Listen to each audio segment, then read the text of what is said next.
ஐயங்காரு வீட்டு அழகே, ஐயங்காரு வீட்டு அழகே, ஐயங்காரு வீட்டு அழகே. ஹாய் காய்ஸ், வணக்கம் and welcome to our channel. நீங்கள் பார்த்துருக்குறது ட்ரீம்ஸ் ஆஃப் ஒயின். நான் உங்களோட ஸ்கிடால். இன்றைக்கி நம்ம அவங்களோட மேரேஜ் ஆஃப் கன்வீனியன்ஸ் பார்ட் 19 தான் பார்க்க போகிறோம். சரி வாங்க, டைம் வேஸ்ட் பண்ணாமல் வீடியோக்குள்ளே போகலாம்.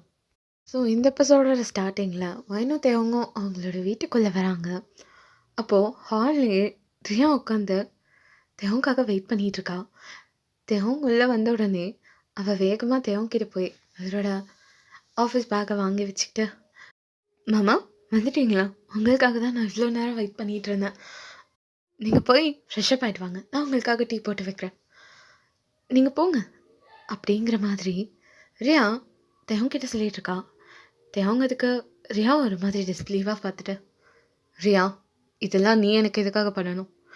இதெல்லாம் என் அக்கா எனக்காக பண்ணுவாங்க, இல்லை என் ஒய்ஃப் வயன் பண்ணுவாள், அதுவும் இல்லைனா இந்த வீட்டு மெய்ட் பண்ணுவாங்க.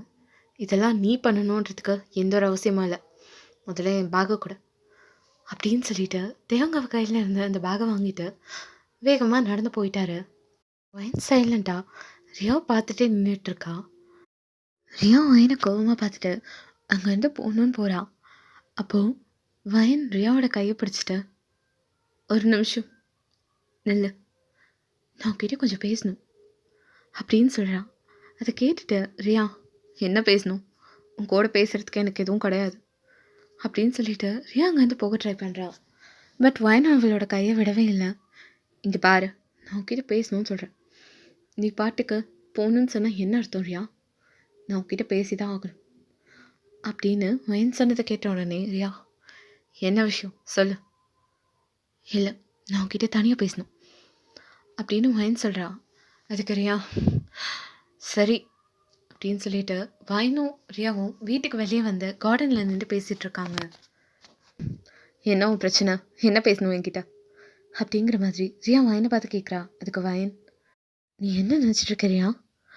நானும் ரொம்ப சைலண்ட்டாக போயிட்டுருக்கேன், ஆனால் நீ பண்ணுறதெல்லாம் எனக்கு ரொம்ப கோபம் வருது. ஏ, நான் என்ன உனக்கு கோபம் வர மாதிரி பண்ண? நீ என்ன பண்ண ரியா? நானும் ரொம்ப பொறுமையாக போயிட்டுருக்கேன். எனக்கு கல்யாணம் ஆகி வந்து 2 நாள் கூட நான் நிம்மதியாக இல்லை.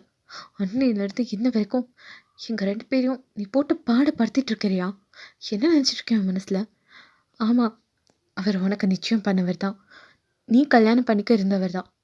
அன்றைக்கி நீ மண்டபத்தை விட எப்படி போகணுன்னு உனக்கு தெரியல. உன்னோட லைஃப்பை நினைக்கிறப்போ ஒரு தங்கச்சியாக எனக்கு கஷ்டமாக தான் இருக்குது. ஆனால் அதுக்காக எனக்கு கிடைச்ச வாழ்க்கையை நீ இந்த மாதிரி பறிக்க நினைக்கிறது நியாயமே கிடையாது ரியா. ஏய், என்ன உளறிட்டுருக்க? நான் ஒன்றும் உளரல ரியா. மற்றவங்களுக்கு வேணா உன் இன்டென்ஷன் புரியாமல் இருக்கலாம், ஆனால் உன் கூட சின்ன வயசுலேருந்து வளர்ந்த எனக்கு உன்னோட இன்டென்ஷன் புரியாமல் ஒன்றும் இல்லை. எனக்கு உன்னோட ஒவ்வொரு அசைவுக்கும் அர்த்தம் நல்லாவே தெரியும். உன்னை பற்றி எனக்கு ரொம்ப நல்லாவே தெரியும். எந்த ஒரு சுச்சுவேஷன்லையோ உனக்கு பிடிச்ச ஒரு விஷயத்த நீ தங்கச்சின்னு எனக்கு கூட விட்டு கொடுக்க மாட்டேன். உனக்காக எந்த ஒரு விஷயத்தையும் நான் சாக்ரிஃபைஸ் பண்ணிட்டு போவேனே தவிர்த்து கூட பிறந்த தங்கச்சின்னு என்றைக்கும் நீ எனக்காக எதையும் விட்டு கொடுத்ததில்ல. சரி அக்கா அந்த விஷயத்தில் கொஞ்சம் அடமெண்ட்டாக இருக்கான்னு நானும் இவ்வளோ நாள் பொறுத்து போயிட்டேன். அதே மாதிரி தான் நீ ஸ்டார்டிங்லேருந்து இப்போ வரைக்கும் என்னையும் என் புருஷனையும் ஹர்ட் பண்ணுற மாதிரி ஒவ்வொரு விஷயத்த பேசுகிறப்போவும் செய்கிறப்போவும் எனக்கு கோபம் வந்தாலும் உன்னோட சுச்சுவேஷன் நினச்சி நான் சைலண்ட்டாக இருந்துகிட்ருக்கேன். ஆனால் நீ அது எதையுமே புரிஞ்சுக்காம திரும்ப எங்களுக்கு நடுவில் வந்து நின்றுட்டுருக்கிறியா? ஏன்னா நான் உங்கள் 2 பேருக்கும் நடுவில் வந்து நிற்கிறான். என்ன வயன், என்ன உனக்கு பைத்தியம் பிடிச்சிருச்சா? நீ தான் எங்கள் 2 பேருக்கு நடுவில் வந்திருக்க. என்னமோ நான் உன் லைஃப்பில் க்ராஸ் ஆன மாதிரி பேசிகிட்டு இருக்கேன். தேவம் எனக்கு என்கேஜ்மெண்ட் பண்ணுறேன், அவரை கல்யாணம் பண்ணிக்க வேண்டிய இருந்தது நான். அன்றைக்கி ஏதோ ஒரு சுச்சுவேஷனில் மண்டத்தை விட்டு நான் காணாமல் போயிட்டேன். ஆனால் அதான் சாக்குன்னு சொல்லி நீ அவரை கல்யாணம் பண்ணிக்கிட்ட. இங்கே பாரு ரியா, நாங்கள் ஆல்ரெடி இது உங்ககிட்ட தெளிவாக சொல்லிட்டோம்.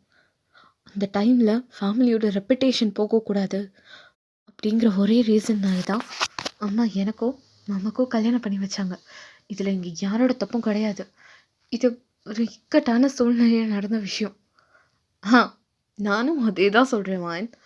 இது ஒரு இக்கட்டான சுச்சுவேஷனில் நடந்த மேரேஜ். இதை ஏன் நீயும் அவரும் என்னமோ ரொம்ப நாள் காதலிச்சு கல்யாணம் பண்ண மாதிரி மாற்றி மாற்றி டிஃபெண்ட் பண்ணிகிட்டு இருக்கீங்க. இங்கே பாரு வயன், அவரை எனக்கு ரொம்ப பிடிச்சிருக்கு. பிடிச்சதுனால தான் நான் கல்யாணம் பண்ணிக்கணும்னு சொல்லி அவ்வளோ ஆசைப்பட்டு அம்மாவை கன்வின்ஸ் பண்ணி கடைசியில் அவர் ஒத்துக்கவே மாட்டேன்னு சொன்னதோ எந்த அளவுக்கு பேசி நான் இந்த கல்யாணத்தை கொண்டு போனேன்னு தெரியுமா? அப்படி இருக்கிறப்போ நான் காணாமல் போயிட்டேங்கிறதுக்காக நீ அவர் கையால் தாலி கட்டிப்ப. அதை பார்த்துட்டு நான் சைலண்ட்டாக இருக்கணும்னு நினச்சிட்டு இருக்கியா? இங்கே பாரு, நீ நினைக்கிறதெல்லாம் கரெக்டு தான். எனக்கு ஒரு விஷயம் வேணும்னு நினச்சேன்னா அது எப்படியா இருந்தாலும் எனக்கு மட்டும்தான் சொந்தமாகணும். என்னோட தங்கச்சிங்கிறதுக்காக உனக்கு நான் அதை விட்டு கொடுத்துட்டு போக மாட்டேன். அதே மாதிரி தான் நான் ஒரு சின்ன பொருளுக்கே அந்த அளவுக்கு கணக்கு பார்ப்பேன்னா அப்போது நான் கட்டிக்க வேண்டியவரை நீ கல்யாணம் பண்ணியிருக்க. தாயவங்க எந்த ஒரு சுச்சுவேஷன்லையும் என்னால் உனக்கு விட்டு கொடுக்க முடியாது வான். நீயா அவரோட லைஃப்லேருந்து விலகிட. இல்லைன்னா இதனால் நீ பின்னாடி ரொம்ப ஃபீல் பண்ணுவ.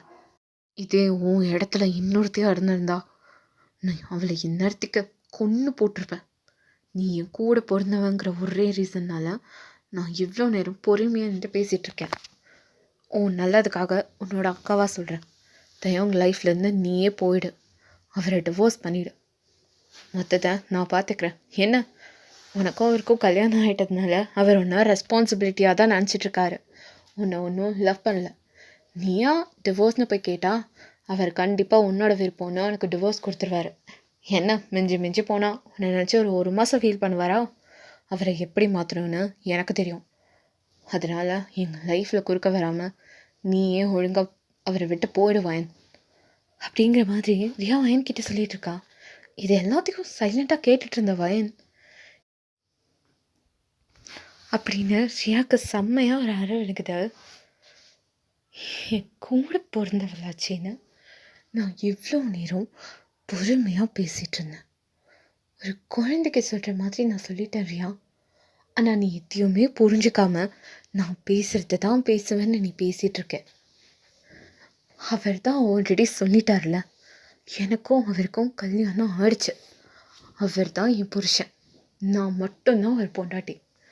இதையும் தாண்டி திரும்பவும் அவர் வேணும், அவர் கூட தான் வாழ்வேன், அவரை விட்டு போயிடு, டிவோர்ஸ் பண்ணிவிடு என்கிட்ட வந்து பேசினேன். கூட பிறந்த அக்காங்கிற ஒரே காரணத்துக்காக ஒரு அறையோடு நிறுத்திருக்கேன். இதுக்கு மேலே என்கிட்ட வந்து அவரை விட்டுட்டு போயிடு அப்படி இப்படின்னு சொல்கிறதையோ இல்லை தேவமாவை டிஸ்டர்ப் பண்ணுறதையோ பார்த்தேன். அதுக்கப்புறம் நான் என்ன பண்ணுவேன்னு எனக்கே தெரியாதுரியா. இதுதான் உனக்கு லாஸ்ட் வார்னிங். என் புருஷனை விட்டு தள்ளியே இரு. கூட பிறந்தவங்கிற ஒரே காரணத்துக்காக இதோட நான் உன்னை மன்னிச்சு விட்டுறேன். உனக்குன்னு ஒரு நல்ல லைஃப் இருக்கு, அதை பார்த்துட்டு அமைதியாக போயிடு. என்னோட லைஃப்பில் நீ குறுக்க வராத அப்படிங்கிற மாதிரி சொல்லிட்டு வைன் அங்கேருந்து போயிடுறான். இப்போ வைனூரியாவும் பேசிகிட்டு இருந்தது எல்லாத்தையும் தேவன் பால்கனிலேருந்து பார்த்துட்டு தான் இருந்திருப்பாரு. அவருக்கு ரியா பேசுகிறப்போ பயங்கரமாக கோவம் வந்திருக்கும். இறங்கி வந்த ரியாவுக்கு 4 அறை கொடுக்கணும்னு கூட தோணியிருக்கும்.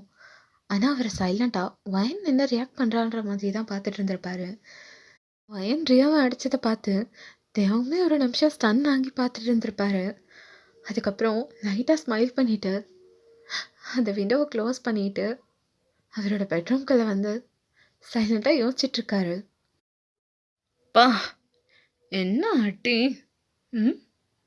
இந்த வயனை சின்ன பொண்ணுன்னு நினச்சான். என்ன அவள் அக்கா அவளுக்கே இந்த போடு போடுறா. வயனை கொஞ்சம் தூண்டி விட்டா கோவம் ரொம்ப வரும் போலே. நான் கூட எவ்வளோ நாள் வெறும் வாய் மட்டும்தான் நினச்சேன். ரியாக்கு இவ தான் கரெக்டான ஆள். ரியா பேசுகிறப்பா எனக்கே அவளுக்கு 4 அறை கொடுக்கணுன்னு தான் தோணுச்சு. நான் செய்ய வேண்டியதை என் பொண்டாட்டி செஞ்சிட்டான். அந்த ரியாக்கு நல்லா வேணும். ஆனால் இதோட நான் அவளை சும்மா விட போகிறதில்ல. அவளுக்கு பெருசாக ஏதாவது ஒன்று பண்ணாதான் அவள் எங்கள் லைனில் க்ராஸ் ஆகாமல் இருப்பா. அதுக்கு கூடிய சீக்கிரமே ஒரு முடிவு கட்டுறேன் அப்படிங்கிற மாதிரி தேவங்க யோசிச்சுட்டு நின்றுட்டு இருக்காரு. அப்போ டோர் ஓப்பன் ஆகிற சவுண்ட் கேட்டு திரும்பி பார்க்குறாரு. வயன் ரொம்ப டயர்டா அந்த ரூம்குள்ளே வரான். வந்துட்டு ஆஸ் யூஷுவல் அவளோட ஐடி கார்டு பேகுன்னு எல்லாத்தையும் கட்டி தூக்கி போட்டுட்டு போய் பெட்டில் படுத்துக்கிறான். அப்பா, ஐயோ, இந்த காலேஜ்லாம் போய் ஏன் தான் இப்படி சாடிக்கிறாங்களோ தெரியல. ஒரு நாளில் எவ்வளோ ஒர்க்கு. இன்னும் 2 மாதம் கஷ்டப்பட்டு தாக்குப்படி வயன் இதை முடிச்சிட்டா அதுக்கப்புறம் லைஃப் அப்படியே கொஞ்சம் நிம்மதியாக போகும்னு நினைக்கிறேன் அப்படின்னு சொல்லிட்டு வயன் கோஷியாக அவளோட பெட்டில் படுத்து உருண்டுட்டு இருக்கா. அப்போ தேவங்க வந்து வயனை பார்த்துட்டு, என்ன மேடம் ரொம்ப ஜாலியாக படுத்துட்டு இருக்கீங்க அப்படிங்கிற மாதிரி தேவங்க வயனை பார்த்து கேட்குறாரு. அதுக்கு வயன் டக்குன்னு எழுந்திரிச்சு உட்காந்து அவளோட ட்ரெஸ்ஸை கரெக்ட் பண்ணிட்டு, நீங்கள் இங்கே என்ன பண்ணுறீங்க அப்படின்னு சொல்லிட்டு தேவங்க பார்த்து கேட்குறா. அதுக்கு தேவம், வேற எங்கே இருக்க சொல்கிறேன், ஏங்க ஒரு பொண்ணு இருக்கிற ரூமில் இப்படி தான் வந்து சைலண்ட்டாக நின்றுட்டு இருப்பீங்களா? ஏய், இது ஏன் ரூமுடி? உங்கள் ரூமாக இருந்தாலும் இப்படி தான் சைலண்ட்டாக வந்து நிற்பீங்களா? நான் எப்படி பயந்துட்ட தெரியுமா? பார்த்தேன், நீ ரொம்ப தான் பயந்துட்ட. என்ன நக்கலாக பேசுகிறீங்க? ஒன்றும் இல்லடிம்மா. இல்லையே, உங்கள் பேச்சில் ஏதோ கொஞ்சம் தெனாவட்டு தெரியுது. அதெல்லாம் ஒன்றும் இல்லை. என்ன பண்ணிகிட்ருக்க? பார்த்தா தெரியல, இன்னைக்கு காலையிலேருந்து காலேஜை போட்டு வாட்டி எடுத்துட்டாங்க. டயர்டாக இருக்குன்னு வந்து படுத்தேன். பேய் மாதிரி வந்து பயன்படுத்துறீங்க. ஏடி, என்னை பார்த்தா பேய் மாதிரியா தெரியுது? உனக்கு கண்ணை சரியில்லை வயன். உன்னை முதல்ல கூட்டிகிட்டு போய் ஒரு நல்ல கண் டாக்டராக பார்த்து காட்டணும். ஏன் கண்ணுக்கு என்ன? எனக்கு கண்ணெல்லாம் நல்லா தான் இருக்கு. ஏண்டி, என்னை பார்த்து என் ஆஃபீஸில் இருக்க எத்தனை பொண்ணுங்க வலிகிறாங்க தெரியுமா? நான் போகிறப்போ வரப்போ ஜஸ்ட் அவங்கள திரும்பி ஒரு பார்வை பார்க்க மாட்டேனான்னு அந்த அளவுக்கு ஏங்கிட்டு இருக்காங்க. அப்படி இருக்கிறப்போ உன்னை கட்டின புருஷனா என்னை பக்கத்தில் வச்சுட்டு இந்த மாதிரிலாம் பேசுறீங்க? உனக்கெல்லாம் கண்ணு தெரியலன்னு சொல்லாமல் வேற என்னடி சொல்கிறேன்? என்ன இப்போலாம் சகஜமாக என்னை திட்டிகிட்டே இருக்கீங்க. பத்தாததுக்கு இந்த டீங்கிற வார்த்தை. நீங்கள் ஏன் முதல்ல என்னை டீ போட்டுலாம் கூப்பிடுறீங்க? எப்போவும் நான் பேய் பிசாசே இப்படி தானே கூப்பிடுவீங்க. இதில் என்ன புதுசா டி? இந்த உரிமையெல்லாம் உங்களுக்கு யார் கொடுத்தது? நீங்கள் ஒன்றும் என்னை டீ போட்டுலாம் கூப்பிடக்கூடாது. ஒன்று பேரை சொல்லி கூப்பிடுங்க, இல்லை எப்பயும் கூப்பிடுவீங்களே ஏதாவது ஒரு பேர் வச்சு அந்த மாதிரி கூப்பிடுங்க. இந்த மாதிரி டீங்கிற வார்த்தையை என்கிட்டலாம் யூஸ் பண்ணாதீங்க அப்படிங்கிற மாதிரி வயன் ஒரு மாதிரி தடமாற்றமாக சொல்லிட்டு இருக்கா. அப்போ தேவம் பொறுமையாக வயன்கிட்ட நடந்து வராரு. வயன், இப்போ எதுக்கு இப்படி கிட்ட வரீங்க? போதும், அங்கேயே நின்று பேசுங்க. இப்போ இப்போ எதுக்கு இவ்வளோ இங்கே பாருங்க, எதுக்கு இவ்வளோ பக்கமாக தள்ளி போங்க. என்னடி இவ்வளோ நேரம் வாய்ஸ் என்னமோ அப்படி இருந்துச்சு, அப்படி கத்திட்டு இருந்த 8 ஊர் கேட்குற மாதிரி இருந்துச்சு. இப்போ நடனா ஏதோ பேசவே முடியாத மாதிரி எவ்வளோ சைலண்ட் ஆயிடுச்சு. என்ன அப்படிங்கிற மாதிரி தேவம் கேட்டுட்டே வயனுக்கு முன்னாடி நடந்து வந்துட்டே இருக்காரு. வயன் கொஞ்சம் கொஞ்சமாக பின்னாடி போயிட்டே இருக்கா. வயன் பெட் அடிச்சு நிற்கிறான். இப்போ தேவம் இன்னும் வயனுக்கு க்ளோஸாக வந்து, என்ன வாய்ஸ் ஏன் இப்படி உள்ளே போகுது அப்படிங்கிற மாதிரி வயனுக்கு ரொம்ப க்ளோஸாக வந்து கேட்டுட்டு இருப்பாரு. அப்போ வயனுக்கு ரொம்ப நர்வஸ் ஆகுது. ஒரு மாதிரி பயந்து போய் பிளிங்க் பண்ணிகிட்டே இருக்கா. இப்போ எதுக்கு இவ்வளோ கிட்ட வந்து நிற்கிறீங்க அப்படின்னு சொல்லிட்டு வயனுக்கு பயங்கரமாக ப்ரீத் ஆகுது. தேவங்க வயனை பார்த்தா நக்கெல்லாம் சிரிச்சிட்டு இருக்காரு. வயனுக்கு ரொம்ப ஷிவர் ஆகுது. இங்கே பாருங்க, தள்ளி தள்ளி போங்க, இந்த மாதிரியெல்லாம் நிற்கக்கூடாது, தள்ளி போங்க அப்படிங்கிற மாதிரி தேவங்க தள்ளி போக வைக்க ட்ரை பண்ணிகிட்டே இருக்கான். ஆனால் தேவங்க வயன்கிட்டே தான் நின்றுட்டு இருக்காரு. அப்போது தேவங்கோட செஸ்ட்டில் கை வச்சு தள்ள ட்ரை பண்ணுறா. ஆனால் தேவங்க ஒரு இன்ச்சு கூட அவளால் அசைக்க முடியல. இப்போ வயன் சைலண்ட்டாக ஆகிடுறான். தேவம் திடீர்னு வயன் சைலண்ட் ஆனதை பார்த்துட்டு, என்ன இவ்வளோ சைலண்ட் ஆகிட்ட? இந்த பேண்ட்ற சவுண்டு கூட இப்போ வர மாட்டேங்குது. என்ன? வயனோட ஃபேஸ்க்கு இன்னும் க்ளோஸாக வராரு. அப்போ வயன் தேவங்களோட காலரை பிடிச்சி வேகமாக பெட்டில் தள்ளி விட்டுட்டு அங்கேருந்து குடுக்கணும்னு ஓடிடுறான். தேவம் ஒரு நிமிஷம் கழிச்சு தான் ரியலைஸே பண்ணுறாரு வயன் அவரை பிடிச்சி பெட்டில் தள்ளி விட்டுட்டு ஓடிட்டான்னு. தேவங் வயன் போனதை பார்த்துட்டு லைட்டாக சிரிச்சிட்டு அவரோட ஹெட்டை மட்டும் நோட் பண்ணிட்டு சைலண்ட்டாக அந்த பெட்டில் படுத்துக்கிறாரு. ஸோ இதோட நான் இந்த எபிசோடு முடிச்சுக்கிறேன். இந்த எபிசோடு எப்படி இருந்துச்சுன்னு எனக்கு சத்தியமாக தெரியல. ஏதோ ரெக்கார்ட் பண்ணணுமேனு உட்காந்து பண்ணுற மாதிரி இருக்குது. எனக்கு கொஞ்சம் சாரி, நான் நிறைய ரீசன் சொல்கிறேன். மன்னிச்சோம். டடா பாய். இந்த எபிசோடு எப்படி இருந்துச்சுன்னு மறக்காமல் கமெண்ட் பண்ணிவிடுங்க.